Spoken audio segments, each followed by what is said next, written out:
Muy buenos días, Dios les bendiga. En el nombre de nuestro Señor Jesucristo, pues seguimos con estos estudios de los profetas menores y el día de hoy nos toca estudiar el profeta Sofonías. Quiero mencionar algo, ¿verdad? Así como los profetas Jeremías, Habacuc y Miqueas ministraron en la región de Judá, emitieron el mensaje de Dios a la parte sureña del pueblo de Dios. Así nuestro profeta en estudio, Sofonías, también haría el ejercicio de su ministerio hacia Judá. El surgimiento de tantos profetas durante los reinados se da por la misma importancia en que Dios levanta a sus siervos en el momento oportuno para hacer advertencias y llamado al arrepentimiento.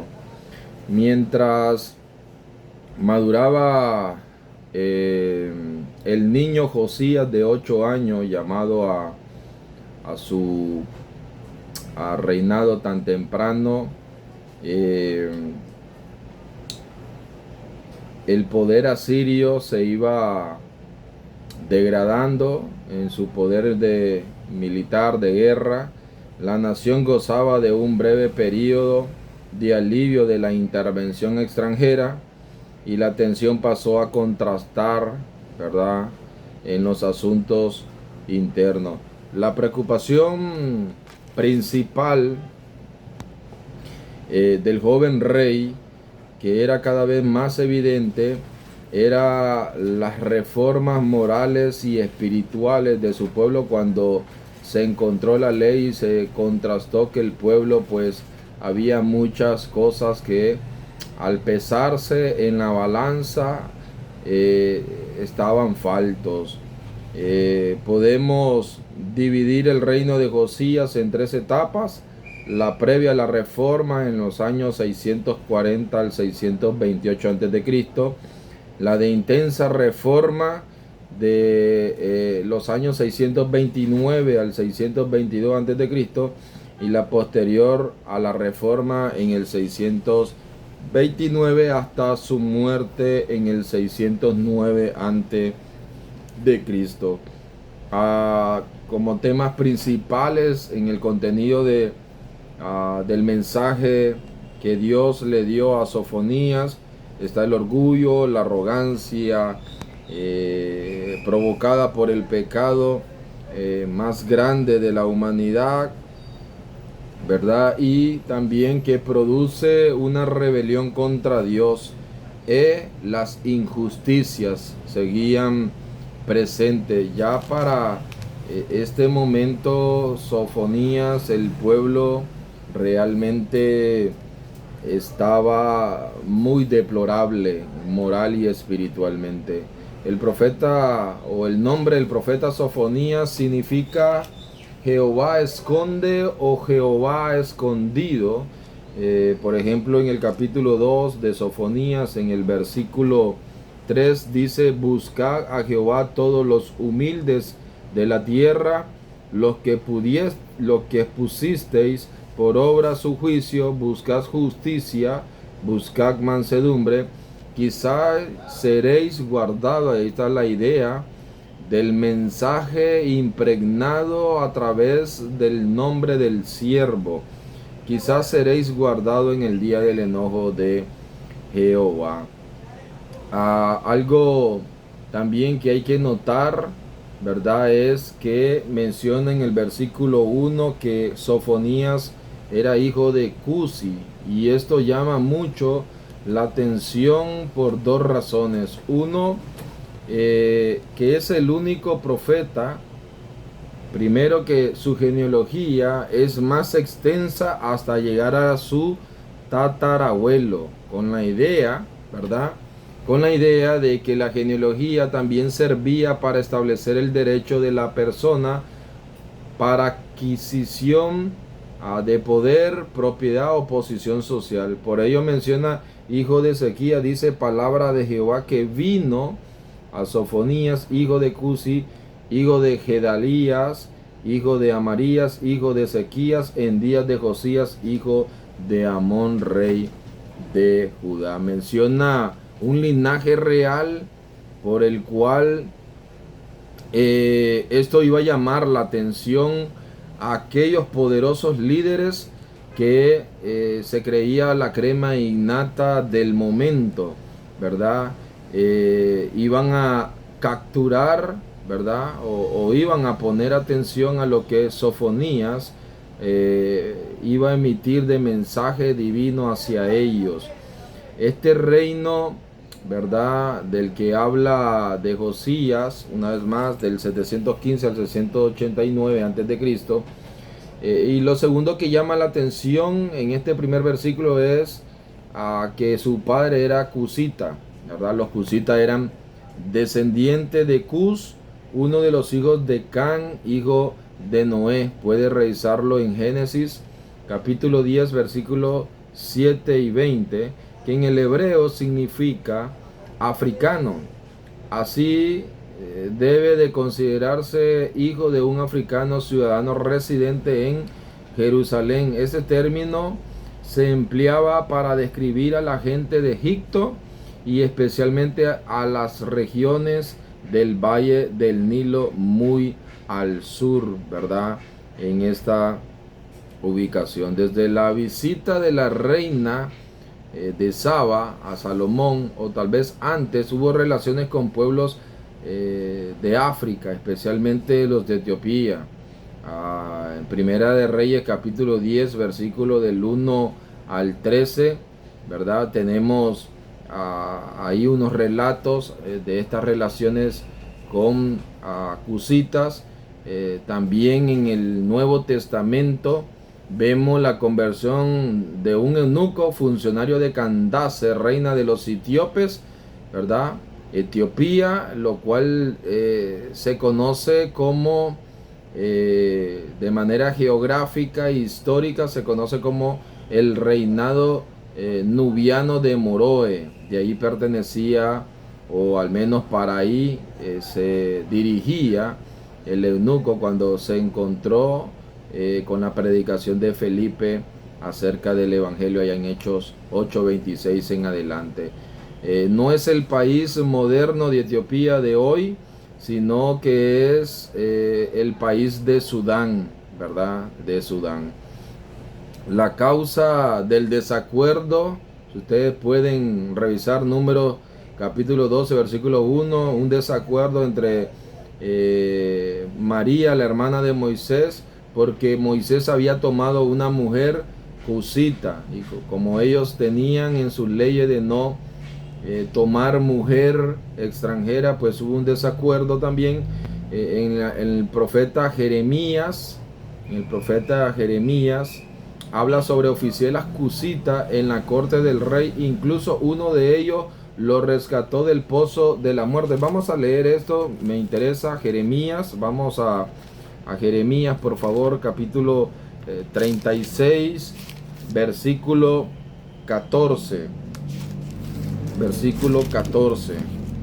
Jeremías capítulo 36, versículo 14 dice: entonces enviaron todos los príncipes a Jehudi, hijo de Netanías, hijo de Selemías, hijo de Cusi, para que diese a Baruch: toma el rollo en el que leíste a oído del pueblo, y ven. Y Baruch, hijo de Nerías, tomó el rollo en su mano y vino a ellos. Un cusita, ¿no?, que servía como parte de la corte del rey. También tenemos otra referencia ahí en Jeremías 38, versículo 7. Versículo 7 sobre esta misma idea. Dice: y oyendo Ebed-Melech, hombre etíope, eunuco de la casa real, que habían puesto a Jeremías en la cisterna, y estando sentado el rey a la puerta de Benjamín. Ahí está un eunuco, ¿verdad? También al servicio en el palacio del rey también. Durante el reinado de Ezequías, tatarabuelo de Sofonías, porque lo menciona ahí en la genealogía en el primer versículo, hubo alianzas políticas y militares, con la dinastía cusita que gobernó a Egipto. Se nombra al faraón Tiraca como rey de Etiopía, y el profeta Isaías dio un oráculo contra él allá en Isaías capítulo 18. Así tenemos estas relaciones, y pues llama mucho la atención por ese tipo de linaje. Dios, una vez más, considero que su soberanía es tan longánima que al final Él usa a las personas que Él considera que son las que son propias para hablar el mensaje en el momento que Dios así lo decide. El tema central que aparece una y otra vez es el castigo de los malos y la vindicación de los buenos, es decir, el día de Jehová. Una vez más hemos escuchado en otro profeta como Amós, ¿verdad? El día de Jehová, igual que los profetas Joel también. El profeta Joel habla sobre ese día, ese gran día temible. Una vez más, Sofonía también va a hablar sobre este día. La organización general del libro se puede dividir en tres partes, en tres unidades de oráculos que se pueden encontrar de la siguiente forma. Oráculo del juicio divino que vendrá sobre Judá y Jerusalén, del capítulo 1 versículo 2 hasta el capítulo 2 versículo 4. Oráculo del juicio divino que estallará sobre las naciones, capítulo 2 versículo del 5 hasta el capítulo 3 versículo 8. Y los oráculos de promesas divinas a las naciones y a Judá y a Jerusalén, ya en la terminación del libro, capítulo 3 del versículo 9 al 20. Así podemos mencionar este concepto de oráculo. Son juicios basados en el pacto del Sinaí, donde Dios hizo la promesa de bendiciones y maldiciones por la obediencia o desobediencia, que se encuentra en Deuteronomio capítulo 28. Esa es la base de un oráculo, o lo que se conoce como la teología de retribución. Obedecían a la ley que Dios le había dado, pues eran bendecidos, y desobedecían, pues caían las maldiciones que Dios de antemano ya le había declarado. La religión corrupta la declara Sofonías en la práctica del pueblo sobre las terrazas de sus casas, en esa adoración a las estrellas y practicar la astrología. Dice ahí el primer capítulo, versículo 4 y 5, dice: extenderé mi mano sobre Judá y sobre todos los habitantes de Jerusalén, y exterminaré todos los habitantes y exterminaré, de este lugar los restos de Baal y el nombre de los ministros idólatras con sus sacerdotes, y a los que sobre los terrados se postran al ejército del cielo, y a los que se postran jurando por Jehová y jurando por Milcón. Milcón era un rey de Baal, era parte del paganismo de los dioses de Baal, que no solamente incensaban a los dioses, sino también a los reyes baalistas. La apatía, había una apatía, y la indiferencia predominaba entre todos los sectores de la sociedad. No eran personas ateas, sino personas neutrales en cuanto a la religión y la moralidad. El versículo 12 del mismo capítulo habla de lo siguiente: acontecerá en aquel tiempo que yo escudriñaré a Jerusalén con linterna y castigaré a los hombres que reposan tranquilo como el vino asentado, los cuales dicen en su corazón: Jehová ni hará bien ni hará mal. Esa era la condición precaria de su conciencia. No podían estar muy claros cómo estaban delante de Dios. Realmente era muy, era muy degenerativo.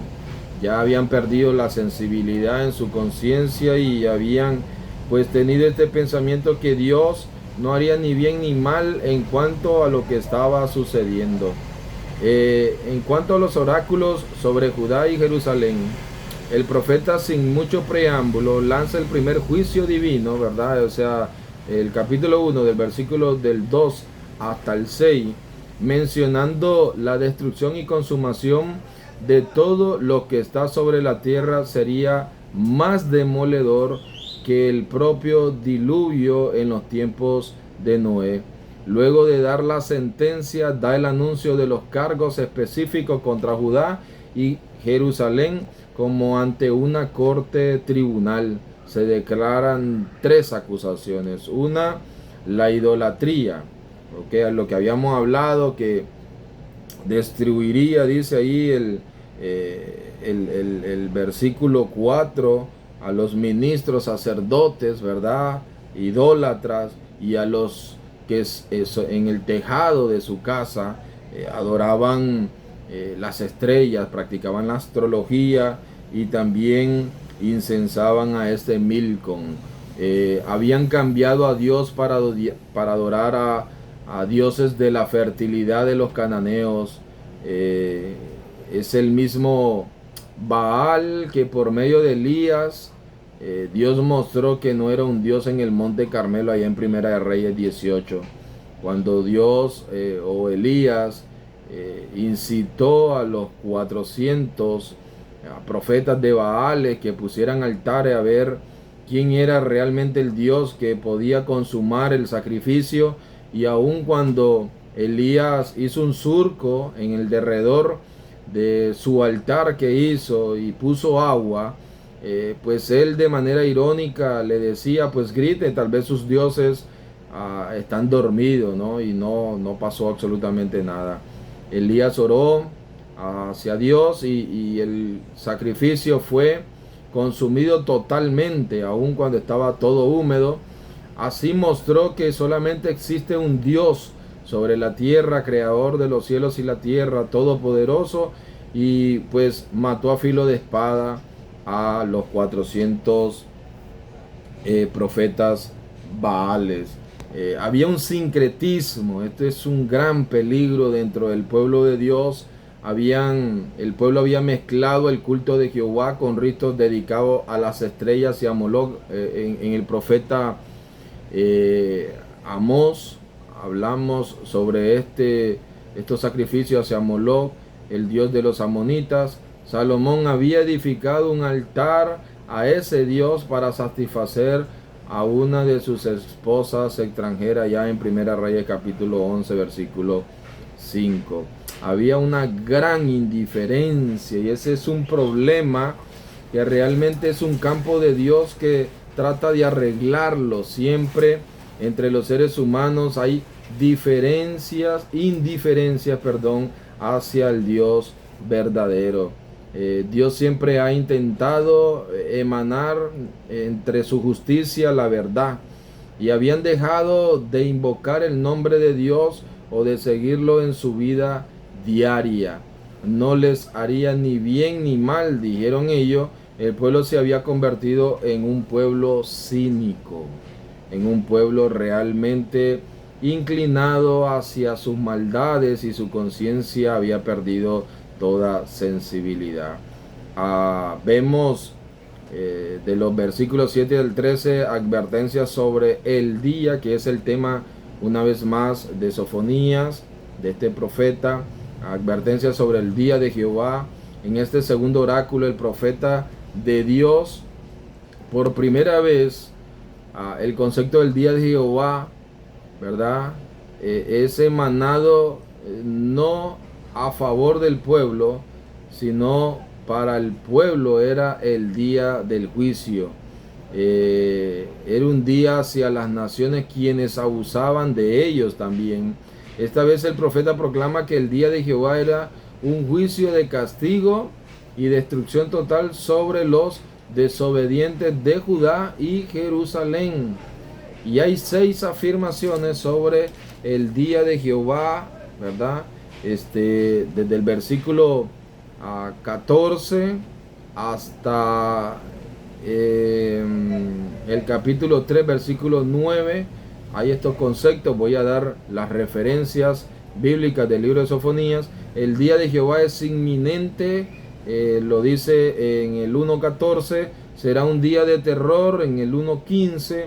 Viene como castigo por la desobediencia, ¿ok? 1.17, aquí quita toda arbitrariedad de Dios para los que creen que Dios es un Dios solamente de castigo y que no hay justicia. No, Dios muestra por qué al final alguien es castigado, ¿ok?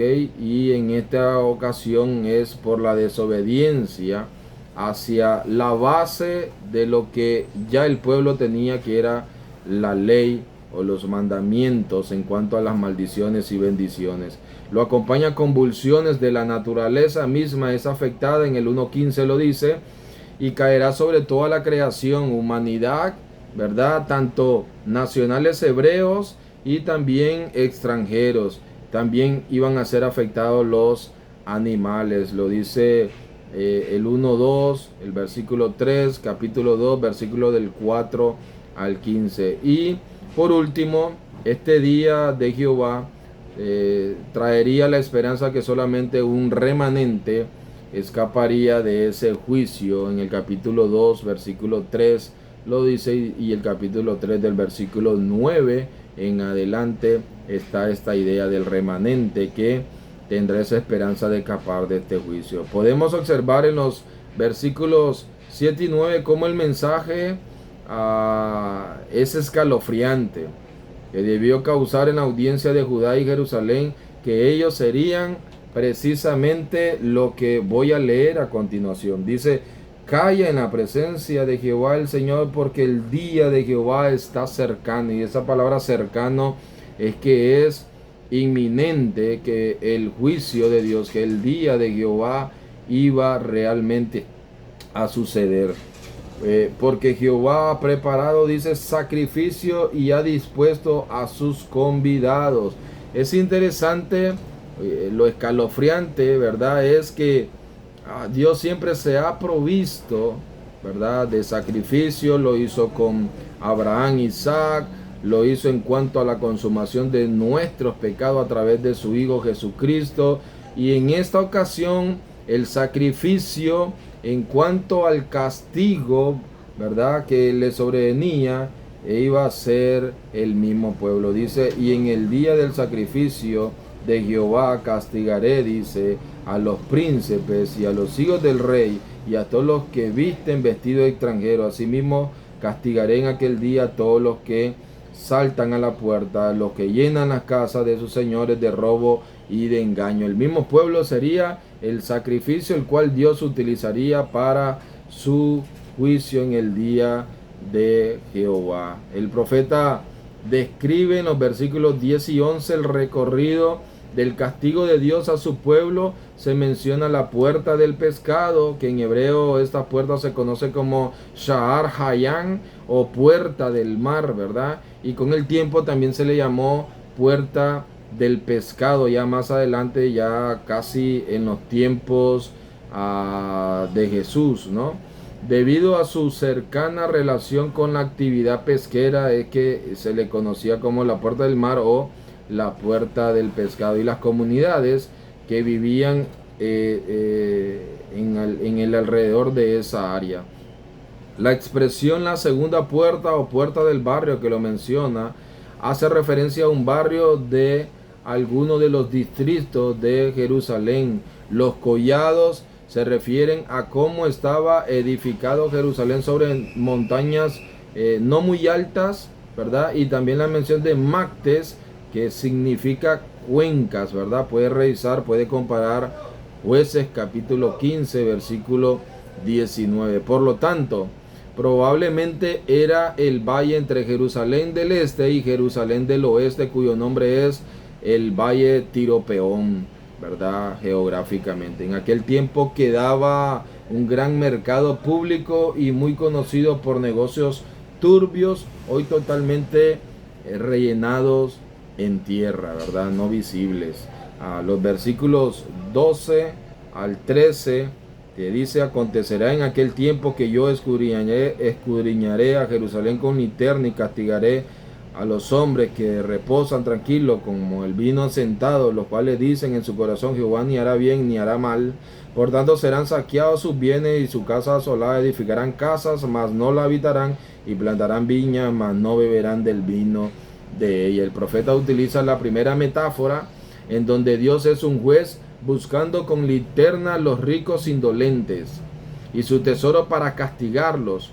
Luego la metáfora de la fabricación de vino mencionado: si el vino nuevo se deja sobre su sedimento, se convierte en un jarabe dulce. La enseñanza de esta es que los israelitas, indiferentes y sobreconfiados al punto que sus facultades mentales y espirituales se han entorpecido, tanto de creer que Dios en un pueblo lleno de pecado no va a hacer nada. Ese fue el pensamiento confiable de ellos en medio de sus maldades. La clase alta nunca esperaba que sus malas acciones lo llevarían a un gran castigo. El resultado está en el versículo 13. Sofonía les dice a los ricos y pobres que su rechazo de obedecer los mandamientos de Dios es la causa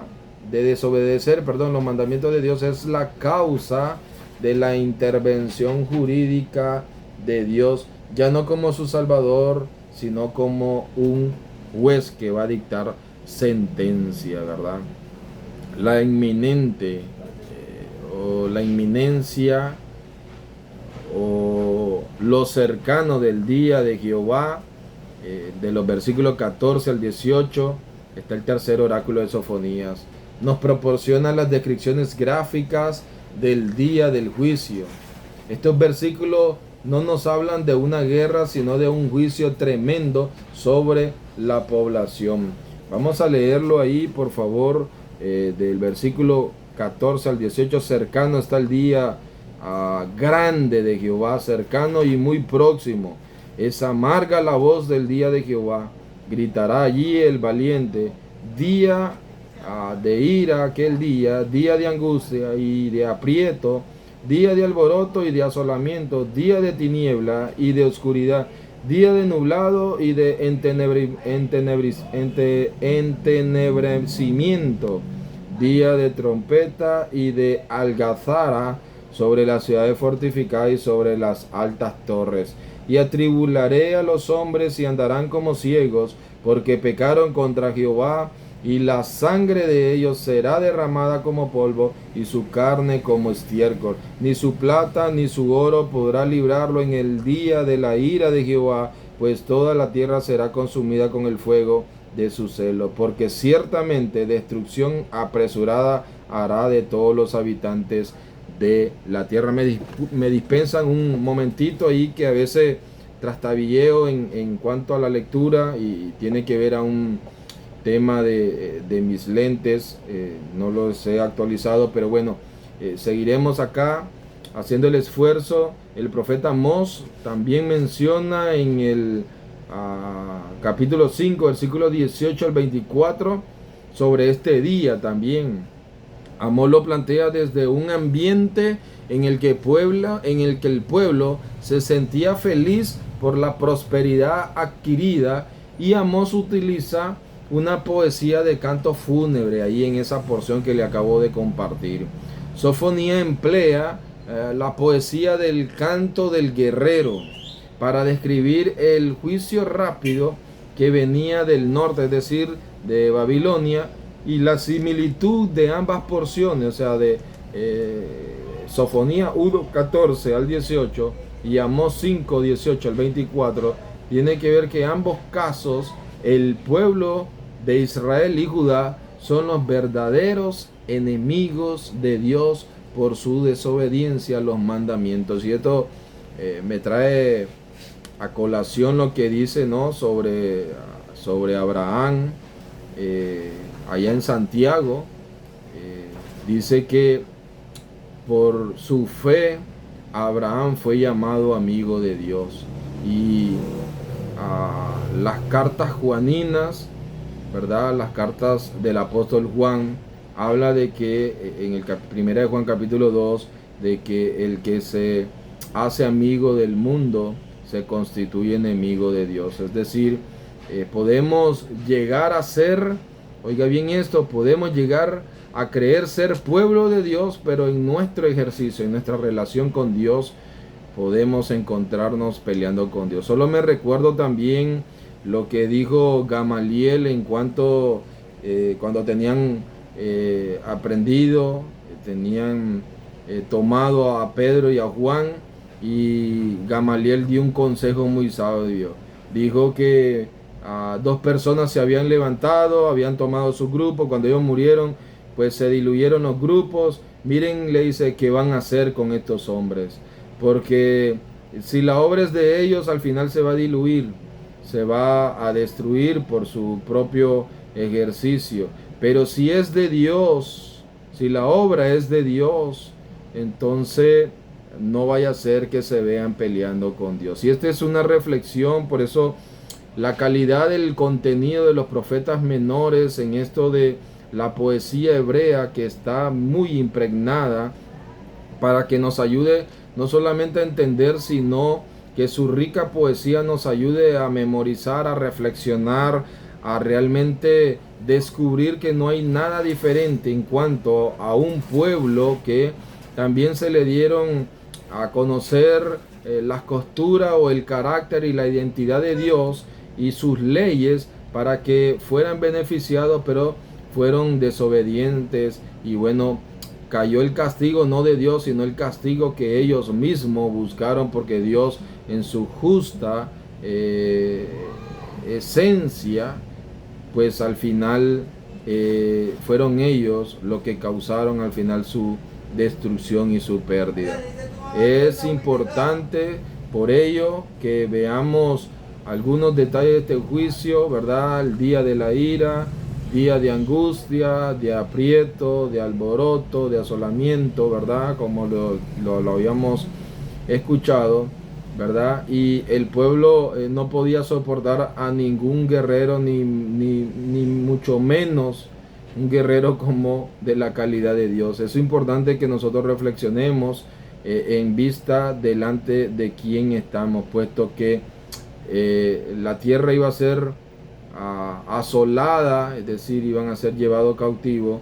Pues nosotros tenemos un día de Jehová, que es la segunda venida de nuestro Señor Jesucristo. Debemos estar sobrios, velando en oración, siempre en nuestra manera de vivir, siempre reflejando nuestros principios y las virtudes de aquel que nos llamó, que es Cristo Jesús. El llamado a buscar a Dios no se da siempre a esperar, y tampoco se omite. Siempre Dios tiene, por eso hablo de no un Dios arbitrario, sino un Dios justo, que en medio de lo que el ser humano hace, o en medio de lo que el pueblo estaba haciendo, en medio de su insensibilidad, su injusticia, su idolatría, ¿verdad?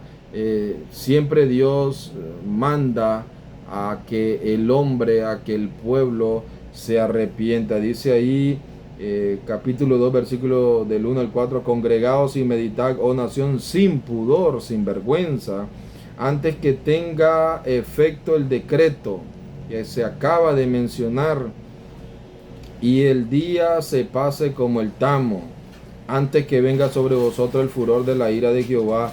Antes que el día de la ira de Jehová venga sobre vosotros, buscad a Jehová, todos los humildes de la tierra, los que pusisteis por obra su juicio. Buscad justicia, buscad su mansedumbre, quizás seréis guardados en el día del enojo de Jehová. Esto es interesante, hermanos. Es interesante porque Dios les da la referencia por qué van a ser castigados, cómo será el castigo, pero aún así Dios les da la oportunidad de que se vuelvan a Dios. El profeta hace el llamado a dos invitaciones: una, que las personas se reúnan no en el templo que han profanado, sino en la plaza central de la ciudad, ¿verdad?, para reflexionar sobre sus pecados. Y aunque tienen poco tiempo para hacerlo, no quedaba garantía de que la sentencia del día de Jehová fuera revocado. El pueblo no debía de pensar que Asiria, Egipto o Babilonia eran los enemigos que amenazaban a Judá, sino más bien la ira de Dios estaba tan cercana, los debería de haber puesto realmente en esa condición de reflexionar en sus vidas. Los oráculos vemos luego sobre las demás naciones del capítulo 2, versículo del 5 al 15. Vamos a ver oráculos sobre los filisteos del 2, 5 al 7. El primer juicio es sobre las 5 ciudades de la franja filistea que vinieron de la isla de Creta para ocupar la costa de Canaán. Serían destruidos y convertidos, como dice allí en los versículos 5 al 7, en lugar de pasto para el remanente que saldría sobreviviente del día de Jehová. La destrucción de Moab y Amón, los versículos del 8 al 11, los moabitas y los amonitas eran primo hermanos de Israel. Se habían aprovechado de las dificultades de Judá para ocupar el territorio que Dios había dado a su pueblo. Podemos ver Ezequiel capítulo 25, versículo 3, versículo 6 y también Abdías, versículo 1 y 12 que próximamente vamos a estarlo estudiando también el profeta Abdías. Para esta época lo que le sucedió a las ciudades de Sodoma y Gomorra era muy conocido. Deuteronomio 29 del 22 al 23, Isaías 13 versículo 19, las ruinas quedaron por debajo de las aguas del mar muerto, quedando después del juicio en piedras ennegrecidas por el fuego. Lo único que se puede hacer eran hoyos y dejarlos llenar de agua del mar muerto, en donde se extrae la sal con un 30% de salitre. 30%, o sea, 10 veces más de lo que normalmente tiene un mar. Por ejemplo, aquí la parte del el Pacífico, ¿okay?, tiene 3% de salitre. ¿Por qué les pasaría esto? El versículo 10 habla sobre ello. Dice ahí el versículo 10, esto les vendrá por su soberbia, porque afrentaron y se engrandecieron contra el pueblo de Jehová de los ejércitos. Esa era la causa de el castigo para Moab y Amón. Dios creó al ser humano y Dios no se creó a sí mismo. Es decir, Dios es soberano. El juicio sobre Etiopía y Asiria, los versículos del 12 al 15. El versículo 12 es bastante complejo explicarlo. Vamos a leerlo. De hecho, el versículo 12, también vosotros los de Etiopía seréis muertos con mi espada. En el hebreo, Etiopía, Egipto, fue un lugar de refugio para los hebreos. Génesis 37 y hasta el capítulo 50 habla sobre ello, y Primera Reyes 11 del 26 al 40 también habla sobre esta idea, y en muchas ocasiones se aliaban contra un enemigo común. Por ejemplo, Segunda de Reyes, versículo 19, capítulo 19, versículo 19. No obstante, los profetas no confiaban en Egipto. Ezequiel 29, en el capítulo 29, da una referencia sobre ello, y Isaías 36 también. Se debe de considerar que la dinastía de los etíopes que gobernaban en Egipto no eran verdaderos egipcios. Por eso es lo complejo, ¿no? En los versículos del 13 al 15, ya Asiria había devastado a Israel y era opresor de Judá en el año 626 antes de Cristo. Pero lo más en lo que más hace énfasis Dios en este pueblo es la arrogancia y el orgullo de ellos, creyéndose invencibles, pensando que Nínive era la capital del mundo, no siendo la capital de Asiria. En este sentido, Sofonías, junto al profeta Nahum, les deja ver la destrucción de la ciudad por su soberbia.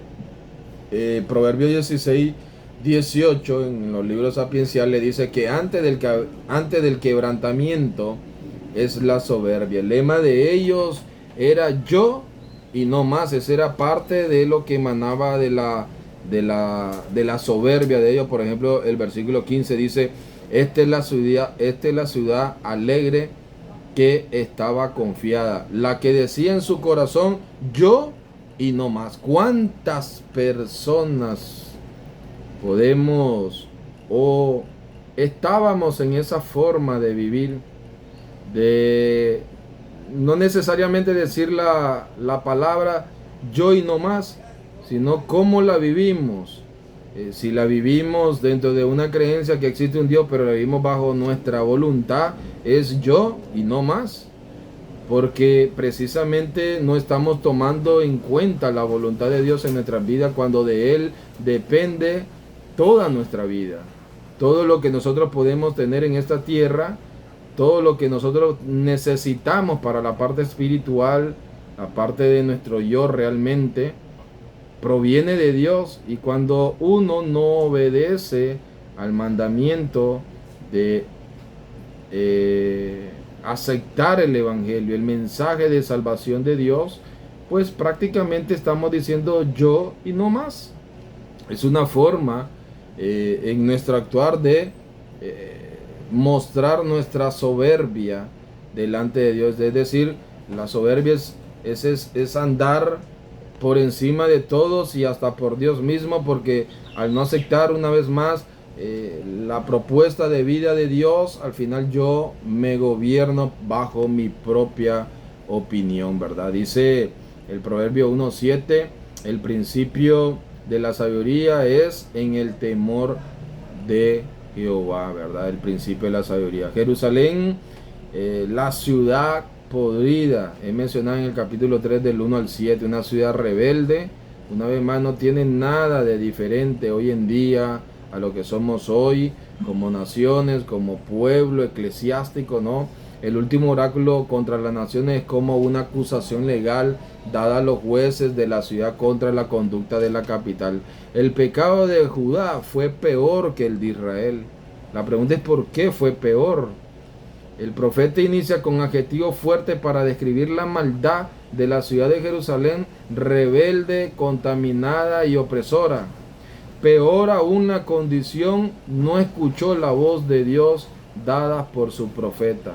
No había aprendido de los juicios de las demás naciones opresoras y ni siquiera de sus propios hermanos norteños que habían sido llevados cautivos por Salmanasar, rey de Asiria, en el año 722 a.C. Por eso fue peor, porque viendo ejemplo de lo que Dios estaba castigando o remunerándole las malas acciones a las naciones y a sus mismos hermanos norteños, no aprendió la lección Judá y siguió también pecando con la idolatría, la injusticia, etcétera, etcétera, etcétera. Entonces fue peor, porque ya era un pecado de prevaricación, es decir, que sabiendo que era malo lo que hacía y que por eso malo habían sido castigados otras naciones y también sus hermanos norteños, ellos siguieron ratificando su mala conducta delante de Dios. La avaricia y codicia de los líderes del pueblo era tan enorme que la figura que utiliza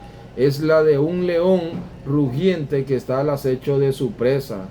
Los jueces eran lobos rapaces, una palabra que utiliza el apóstol Pablo allá en Hechos capítulo 20, que después de su partida iban a salir hombres del mismo rebaño que iban a ser lobos rapaces que no perdonarían el rebaño, la grey de Dios. Es interesante que del mismo pueblo de Dios salen lobos rapaces. Pudiera ser yo, por eso debo de mantener mi vida en reflexión. Pudiera ser mi ministerio realmente, pudiera ser mi vida que influencie, ¿verdad?, a esa idea en mi soberbia, ¿verdad?, presentar en mi rebelión, en mi injusticia, presentar un reflejo de Dios que no es el correcto y poderme convertir en un lobo rapaz que no voy a perdonar el rebaño. Debo de estar sin ese apetito insaciable dentro de lo material. Los profetas eran personas en el momento vanagloriosas o inestables en lo que decían. Por ejemplo, Jeremías, vaya conmigo por favor a Jeremías, capítulo 23, versículo 32, capítulo 23,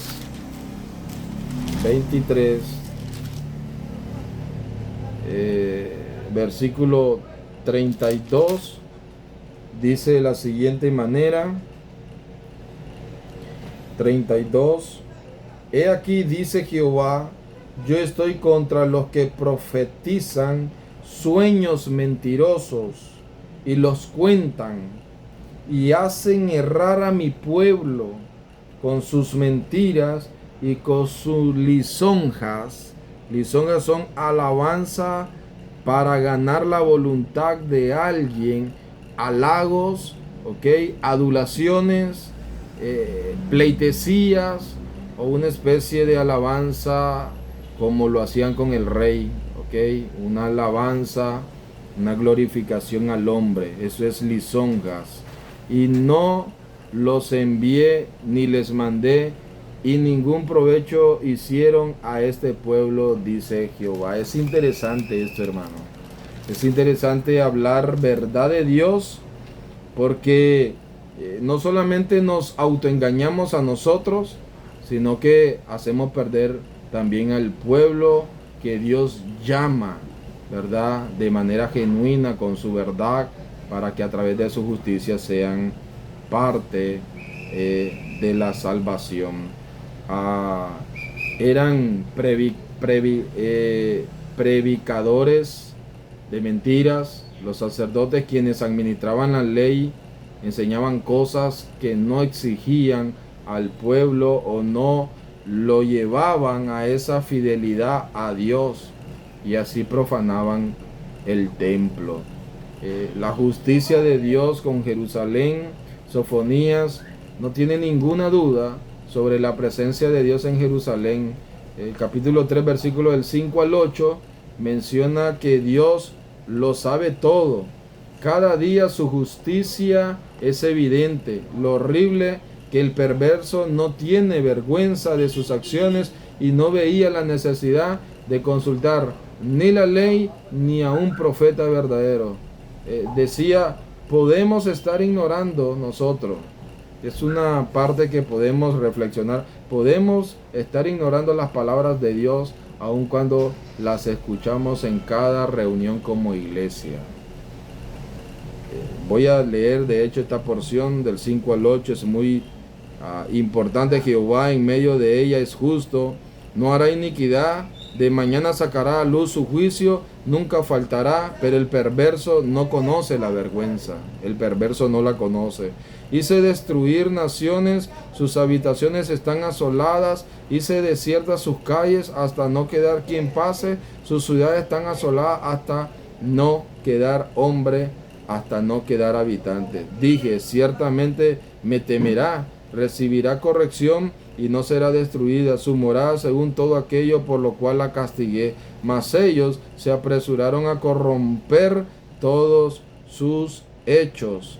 Por tanto, dice, esperadme, dice Jehová, hasta el día que me levante para juzgaros, porque mi determinación es reunir las naciones, juntar los reinos para derramar sobre ellos mi enojo, todo el ardor de mi ira, por el fuego de mi celo será consumida toda la tierra.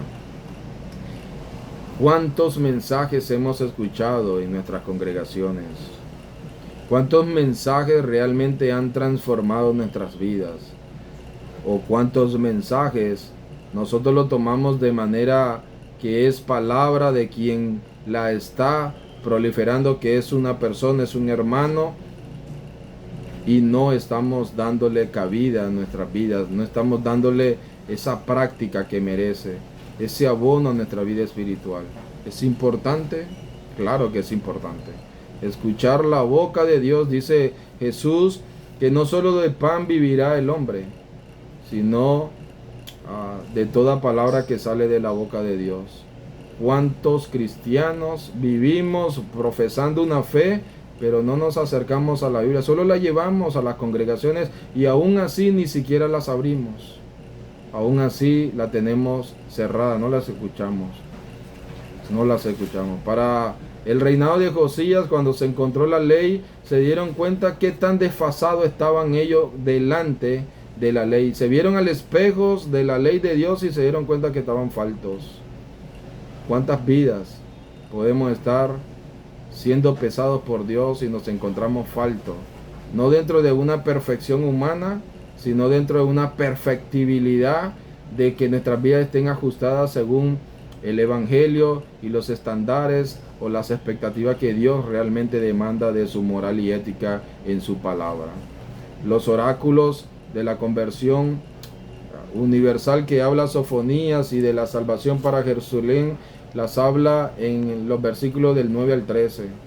Hay una similitud que es posible que el profeta tenga en mente del Salmo 27, del 1 al 4 y el versículo 14, que quiero leerlo, ¿verdad?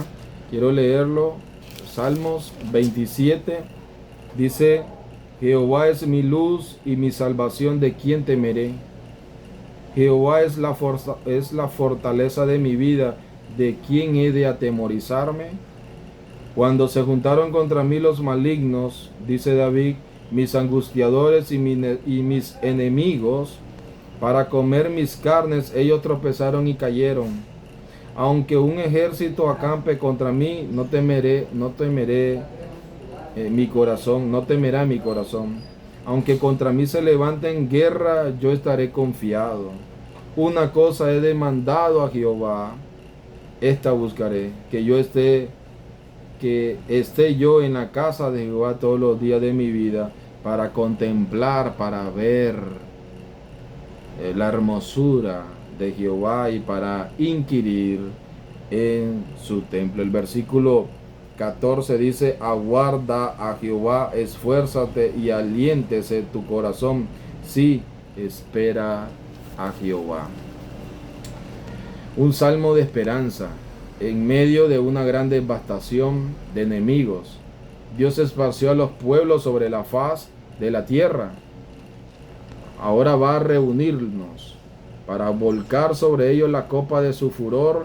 Después de escuchar 2 capítulos, el remanente de Judá y Jerusalén estaban confundidos, pensando que los malos cobraban más fuerzas. Había maldad en el comercio, en los tribunales y aún en los mismos profetas. Sofonías les dice: paciencia, dentro de poco caerán los malos en el fuego de Dios. Es algo como Apocalipsis. ¿Hasta cuándo, oh Dios, no vas a vengar la sangre de tu justo? Esperen un momento, dice Apocalipsis 7. Esperen un momento, van a morir algunos otros, y los vengó, porque el reinado de Domiciano al final cayó. El apóstol Juan no murió en la isla de Patmos, salió de ahí, ¿verdad? Y siguió su ministerio en la ciudad de Éfeso. ¿Hasta cuándo? Sí la vengó. Por eso son precisamente las imágenes que vemos en Apocalipsis de las trompetas, ¿okay? Y los sellos, y la copa de ira, que era ya, la copa de ira menciona que el tiempo se le había acabado a el reinado en turno de Roma, de Domiciano. Después de la destrucción de la maldad y los malos, Dios dará a los habitantes de toda la tierra una pureza de labios. ¿Para qué?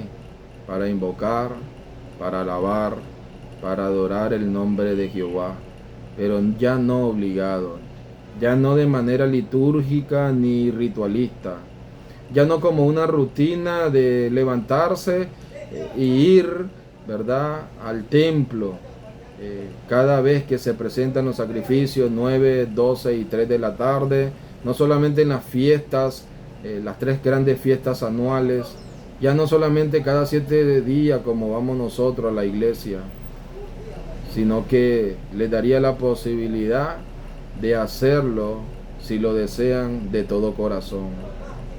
Hay una expresión muy dura, pero es bastante reflexiva en nosotros. Jesús dijo: este pueblo de labio me honra, pero su corazón está lejos de mí. Es una palabra de mucha reflexión, hermanos, hermanas. El contenido de estos profetas todavía sigue vivo porque es la palabra de Dios, y la palabra de Dios es viva y eficaz, más cortante que una espada de doble filo. Parte el alma y el espíritu, ¿verdad? Y llega hasta lo más profundo, a nuestras articulaciones, hasta lo más profundo, hasta los tuétanos. Discierne nuestros pensamientos. Aun cuando nosotros no lo hemos emanado, Dios ya sabe lo que nosotros venimos a pensar, y discierne las intenciones también de nuestros corazones. ¿Quién está delante de nosotros? Se llama el gran yo soy. Los versículos del 11 al 13, Sofonía describe el futuro inmediato de Judá y Jerusalén. Dios eliminaría la degeneración moral y espiritual de su pueblo, va a quitar a los que se alegran en su soberbia, Dios va a eliminarlos, y que los pobres que eran oprimidos por esos soberbios sean los dirigentes de los asuntos morales y espirituales. Voy a leer esta última porción del libro de Sofonías, desde el versículo 14 al 20. Dice: canta, oh Sión, canta, oh hija de Sión, de voces de júbilo, oh Israel, gózate y regocíjate de todo corazón, hija de Jerusalén. Jehová ha apartado tus juicios, ha echado fuera tus enemigos. Jehová es rey de Israel en medio de ti. Nunca más verás el mal. En aquel tiempo se dirá a Jerusalén: no temas. Sión, no se debiliten tus manos. Jehová está en medio de ti, poderoso, él salvará. Se gozará sobre ti con alegría, callará de amor, se regocijará sobre ti con cánticos. Reuniré a los fastidiados por causa de largo tiempo. Tuyos fueron para quienes el oprobio de ella era una carga. He aquí, en aquel tiempo yo apremiaré a todos tus opresores, y salvaré a la que cojea, y recogeré a la descarriada, y os pondré por alabanza y por renombre en toda la tierra. En aquel tiempo yo os traeré, en aquel tiempo yo os reuniré yo, pues os pondré para renombre y para alabanza entre todos los pueblos de la tierra, cuando levante vuestro cautiverio delante de vuestros ojos, dice Jehová. Esto es conocido en esta rica poesía hebrea, es conocido como el canto de gozo. El profeta anima con este canto a sus compatriotas a cantar alegres al Señor. Hay un canto que nosotros tenemos como iglesia, ¿no? Canta alegres al Señor. Es interesante porque también en los profetas no solamente se ve castigo, juicio, la ira de Dios, desobediencia, sino que también se ve esperanza, se ve la misericordia de Dios, se ve la oportunidad y el llamado de Dios, y se ve el reflejo de un remanente que camina fielmente, lealmente, haciendo la voluntad de Dios. La ciudad que Él ama tanto va a funcionar bajo una nueva administración. Dios mismo sería el rey de todo Israel. Las últimas palabras del versículo 20 que acabamos de escuchar tratan de los temas de la restauración física de la ciudad y del regreso del remanente, no de todo el pueblo que fue llevado cautivo, sino de un remanente que sobrevive a la cautividad de la cual fue sometida su patria, su país.